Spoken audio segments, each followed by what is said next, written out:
اصل میں ہر عملی غلطی کے اندر اس کی جڑ اور بنیاد میں کوئی نہ کوئی فکری غلطی موجود ہوتی ہے. جب تک کوئی فکری غلطی نہ ہو تو عمل میں غلطی نہیں آتی ہے. اس لیے کہ انسان میں جو اہم ترین چیز ہے اس کا فکر ہے، اس کے خیالات ہیں، اس کے نظریات ہیں. خیالات میں کجی آتی ہے نظریات میں، اور یہی نظریات جو ہے پھر مذہبی سطح پر آ کر عقائد کی شکل اختیار کر لیتے ہیں. عقائد میں کہیں خرابی آئے گی تو عمل میں خرابی ہوگی. چنانچہ ان کے ہاں عقیدے کی یہ خرابی آ گئی کہ ذالک بأنہم قالوا لیس علینا فی الامیین سبیل، اور یہ اس لیے ہے کہ انہوں نے یہ کہا، یہ بات گھڑ لی کہ ہم پر کوئی مواخذہ نہیں ہے امیین کے بارے میں. امیین لفظی طور پر تو امی، ماں سے لفظ بنا ہے ام سے امی. تو جیسے ایک انسان بطن مادر سے برآمد ہوتا ہے، کوئی علم اس سے حاصل نہیں ہوتا، ایسے ہی وہ لوگ جنہوں نے کوئی علم حاصل نہیں کیا گویا کہ امی ہے. یہ جیسے اپنی ماں کے بطن سے برآمد ہوئے تھے ویسے کہ ویسے ہی انہوں نے کوئی علم، فضل، کوئی فکر، کوئی اعلیٰ سوچ حاصل نہیں کی. لیکن یہ کہ یہ پھر دو معنی میں استعمال ہوا ہے قرآن مجید میں. ایک تو وہ لوگ جو ان پڑھ ہو، جن کو دنیاوی اعتبار سے جنہوں نے کوئی تحصیل علم کا معاملہ نہ کیا ہو، اور ایک خاص طور پر یہ مذہبی میدان میں یہ لفظ استعمال آیا ہے جو بغیر کسی کتاب کے تھے. اہل کتاب کے مقابلے میں امی کسے کہیں گے کہ جن کے پاس کوئی کتاب نہیں تھی. بنو اسماعیل جو ہے ان کے پاس کوئی کتاب نہیں تھی. اللہ تعالیٰ نے تورات دی تو بنی اسرائیل کو دی، حضرت موسیٰ علیہ السلام اسرائیلی نبی تھے. زبور عطا کی تو وہ بھی حضرت داؤد کو دی، وہ بھی اسرائیلی تھے. پھر اگر انجیل دی ہے تو وہ بھی ماں کی طرف سے، ظاہر بات ہے کہ حضرت عیسیٰ علیہ السلام وہ بھی اسرائیلی تھے. اس حوالے سے کتابیں تو دی گئی ہیں یہود کو. تو گویا کہ یہ جو بنو اسماعیل تھے یہ بغیر کسی کتاب کے تھے. جب کتاب نہیں تو شریعت نہیں، پھر کتاب نہیں تو پڑھنا پڑھانا بھی نہیں. لہذا وہ گویا کہ اس اعتبار سے وہ لوگ کہ جو بغیر کسی آسمانی شریعت کے ہیں، جن کے پاس کوئی آسمانی کتاب نہیں ہے، ان کے لیے یہ لفظ جو ہے بطور ایک علم کے استعمال ہونے لگا. تو قرآن مجید میں سورہ بقرہ میں یہ عثمانی میں بھی آیا ہے.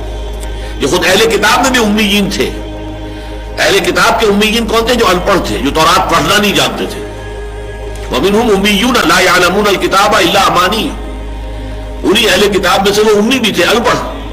ظاہر بات ہے جیسے کہ ہمارے لوگ ان پڑھ ہیں کہ قرآن کو نہیں جانتے کہ قرآن میں کیا لکھا ہوا ہے، چاہے وہ پی ایچ ڈی ہو، لیکن اگر عربی نہیں پڑھی ہے، انہوں نے قرآن نہیں پڑھا ہے، تو وہ قرآن کے اعتبار سے ان پڑھ ہے، امی ہے.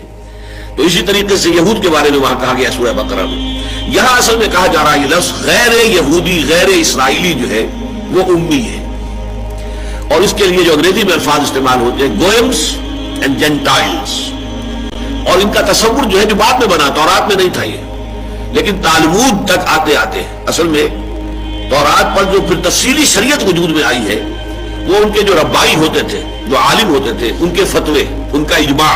اب جیسے ہمارے ہاں فقہ حنفی کیا ہے، قرآن اور سنت سے استنباط کر کے علماء احناف جو ہے انہوں نے کچھ فتوے دیے. کوئی فتویٰ جو ہے امام اعظم کا ہے، امام ابو حنیفہ کا رحمۃ اللہ علیہ. کوئی فتویٰ ان کے شاگرد کا ہے، قاضی ابو یوسف کا، امام محمد کا. تو آپ کو معلوم ہوگا مدارک پر جو مفتہ بہی قول ہے وہ حضرت امام ابو حنیفہ کا نہیں ہے بلکہ صاحبین کا ہے، قاضی ابو یوسف، امام محمد. یہ فتاویٰ بعد میں مرتب ہوئے. فقہ حنفی تو بات کی شے ہے، فقہ حنبلی بات کی شے ہے، فقہ مالکی بات کی شے ہے، اصل شے تو کتاب و سنت تھی. اسی طرح تورات کے بعد جو ان کے ربائز تھے، جو ان کے بڑے ربانیون تھے، جو ان کے بڑے علماء اور احبار تھے، ان کے فتووں سے جو ان کی شریعت مرتب ہوئی ہے وہ تالمود ہے. اس تالمود میں یہ بات آج بھی لکھی ہوئی موجود ہے کہ یہ در حقیقت جو غیر اسرائیلی ہے ان کے بارے میں ہم پر کوئی اخلاقی پابندی نہیں ہے. ان سے ہم جھوٹ بول سکتے ہیں، انہیں ہم دھوکہ دے سکتے ہیں، ان سے ہم مال بٹور سکتے ہیں دھوکے کے ساتھ، ان کی ہم چوری کر سکتے ہیں، جو چاہے کریں ہم پر کوئی مواخذہ نہیں ہے. اس لیے کہ جو انڈر لائن ان کا کانسیپٹ ہے وہ یہ ہے کہ انسان تو اصل میں صرف یہودی ہے، باقی جو انسان نما حیوان نظر آ رہے ہیں آپ کو، غیر یہودی انسان جو ہے وہ انسان نما حیوان ہے، حقیقت میں پورے انسان نہیں ہے. شکل صورت ان کی انسانوں کی سی ہے لیکن وہ پورے انسان نہیں ہے. جس طریقے سے کہ حیوانوں کو استعمال کرنا انسانوں کا حق ہے. اب بیل بیچارہ کیا کہے گا؟ آپ نے اسے ہل میں جوت لیا ہے. گھوڑا کیا کہے گا؟ آپ سے احتجاج نہیں کر سکتا، آپ نے اسے تانے کے اندر جوت لیا ہے.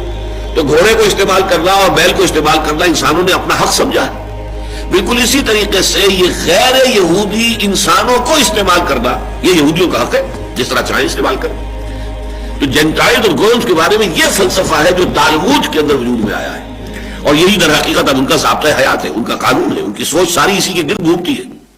تو انہوں نے یہ کہا کہ ہم پر کوئی مواخذہ نہیں ہے امیین کے معاملے میں، انہیں جیسے چاہو دھوکہ دو، ان کے ساتھ جیسے چاہو خیانت کرو، ان کا مال جیسے چوری سے بائی ہوک اور بائی کوک جس طریقے سے حاصل کر سکتے ہو